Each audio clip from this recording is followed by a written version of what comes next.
साबिक वफाकी वज़ीर और इस्तेहकाम पाकिस्तान पार्टी की तर्जुमान फ़िरदौस आशिक़ अवान की अपनी घरेलू मुलाज़मा से गालम गलोच और तशद्दुद की मुबैना वीडियो सोशल मीडिया पर वायरल हो गई। इस ज़मन में अपने रद्द-ए-अमल में तर्जुमान इस्तेहकाम पाकिस्तान पार्टी ने वीडियो के हवाले से इल्ज़ामात को बेबुनियाद करार दे दिया।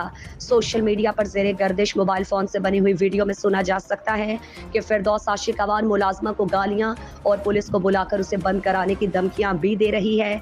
इसके अलावा तर्जुमान इस्तेहकाम पाकिस्तान पार्टी ने वीडियो बनाने वाले शख्स को भी धमकियां दी और मुबैना तौर पर रकम का मुतालबा करती हुई नजर आई।